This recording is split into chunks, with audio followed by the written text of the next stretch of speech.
देखिए दोस्तों, मैट्रिक्स में दिया हुआ क्वेश्चन कि find the value of A and B if A equal to B.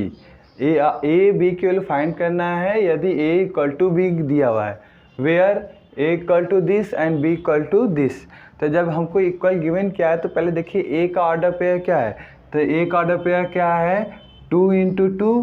तो बी का भी ऑर्डर पेयर देख लेते हैं, इनका भी दिया हुआ है 2 इंटू टू, मतलब दोनों का ऑर्डर पेयर सेम है तो दोनों को हम लोग इक्वल लिख सकते हैं। तो चलिए हम लोग इक्वल लिखते हैं। तो A equal to B given क्या है, तो ए इक्वल टू बी, तो A plus 4 3b 8 minus 6 equal to 2a plus 2 B square plus 2 8 B square minus 5b दे दिया है।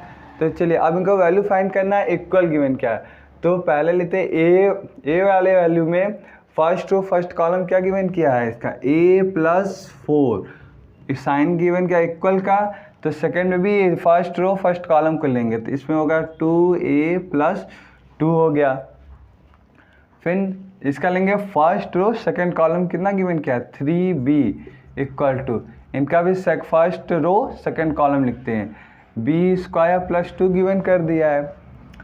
अब देखिए सेकेंड रो फर्स्ट कॉलम में आते हैं, दोनों एलिमेंट कांस्टेंट नंबर दिया है। तो जब कांस्टेंट नंबर देता है तो उनको छोड़ देते हैं क्योंकि उनकी वैल्यू तो हमको फाइंड नहीं करनी होती है।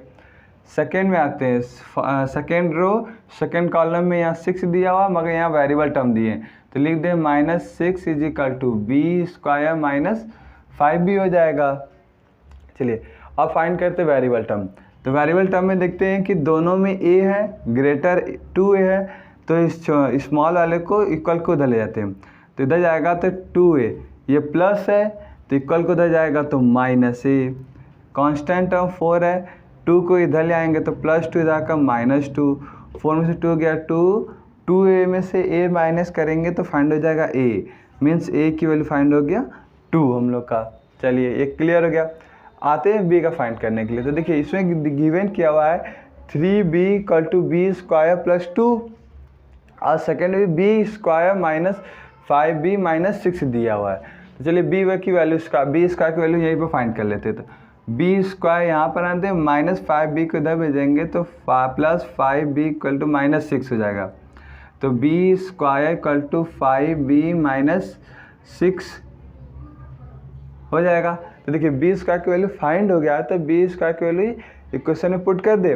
चलिए पुट करते हैं। तो 3b equal to 5b minus 6 plus 2, तो ये हो जाएगा हम लोग का, देखिए 5b 3b है तो 3b इक्वल टू 5b, अब -6 प्लस 2 -4 हो जाएगा।